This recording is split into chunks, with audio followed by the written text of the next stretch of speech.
Good morning. This is Christ Media Politics featuring Christ Media Revival. We're trying to get through Proverbs in 30 days. I've attempted to do this on screen many times and did not complete it. So here goes for another round. We're in chapter 5 because today is August 5th. And I know I'm breaking the rules as far as my camera placement is set up. Vanessa Van Hussinge, however you say her last name, would not approve of how I've set up my camera, but that's just so that you don't see the microwave in the background. It doesn't look as bad. Of course, this angle's not great either, but it's what I got, so that is irrelevant and not concerning to those of you listening. So let's get into chapter 5 of Proverbs. My son, be attentive to my wisdom, incline your ear to my understanding, that you may keep discretion, and your lips may guard knowledge. For the lips of a forbidden woman drip honey, and her speech is smoother than oil. But in the end she is better as wormwood, sharp as a two-edged sword. Her feet go down to death, her steps follow the path. Excuse me.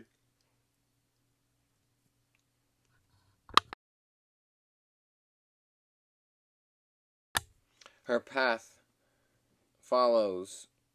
steps follow the path to Sheol.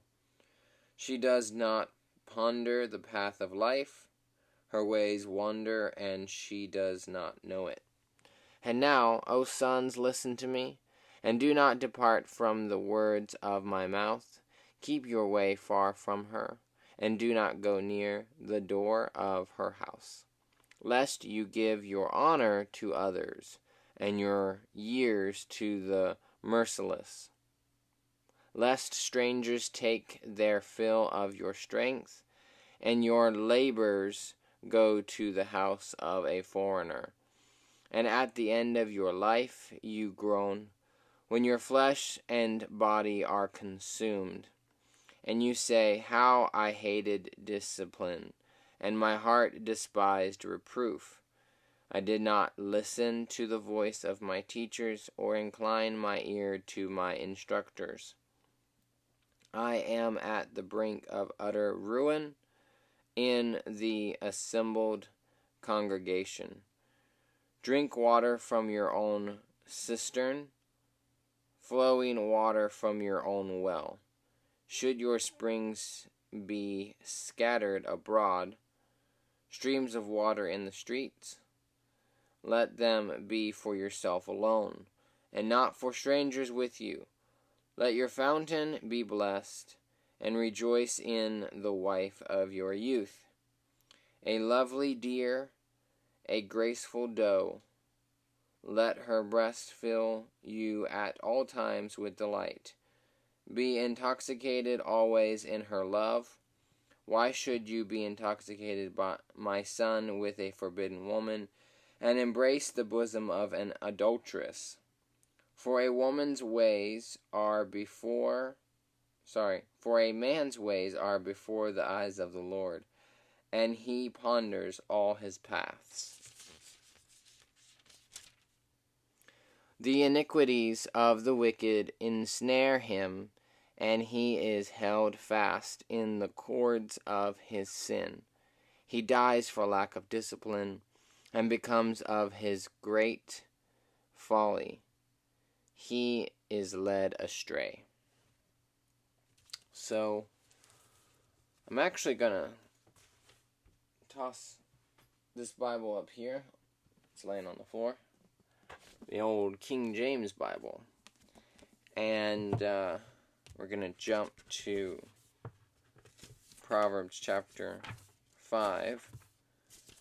And we're going to read Proverbs chapter 5 so that we can get a different perspective. So, the thing that I've learned about the King James is obviously it's a different translation, so obviously it uses different words. But there's something, I don't know how to describe it, maybe more descriptive, more specific. It feels weightier. So let's read. My son, attend unto my wisdom, and bow thine ear to my understanding, that thou mayest regard discretion, and that thy lips may keep knowledge.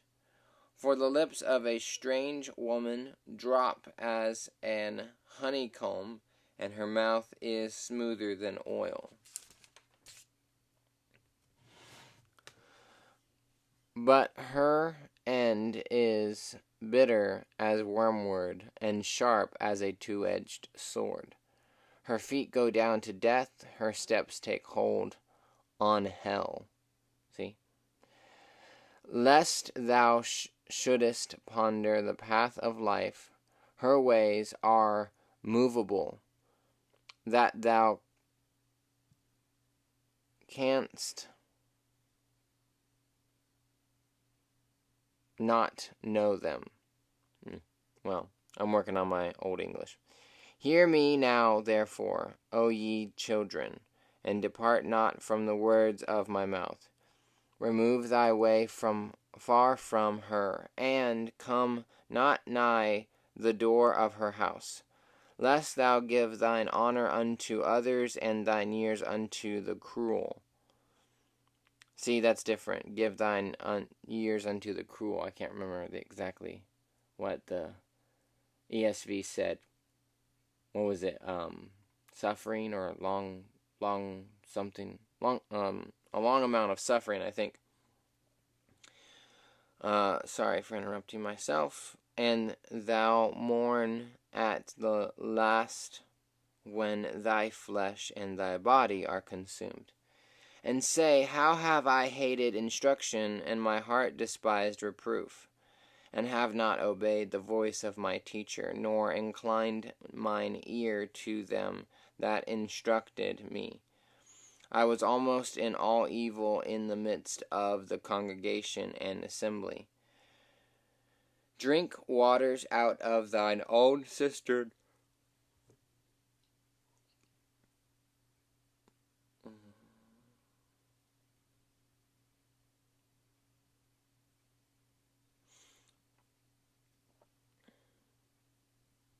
Drink waters out of thine own cistern, and running waters out of thine own well.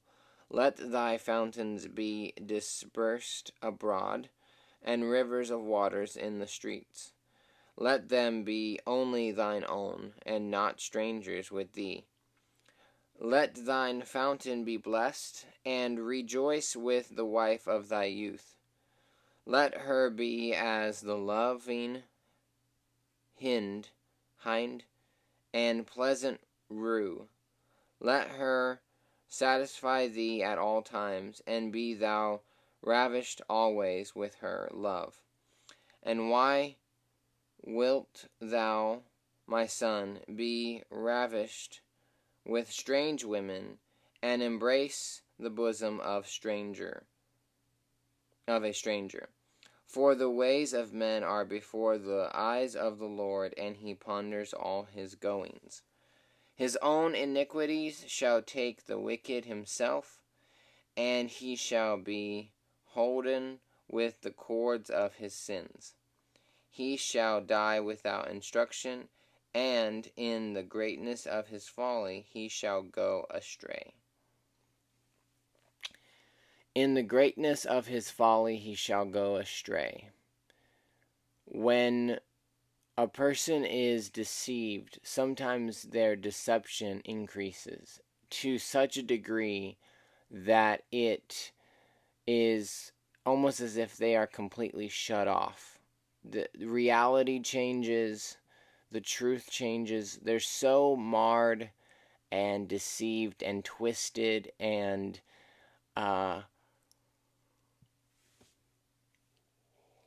honestly, the light, the wisdom really isn't there. It doesn't appear to them. They don't see it. And in our world, it's very easy to not pursue the right things and to be so deceived. Just be so deceived. I think one of the things that gets us connected with God is working with our hands outside. I think if you were to do farming for a time, I think if you were to do fishing for a season, I think if you were to do different things for a time and a season outside with your hands,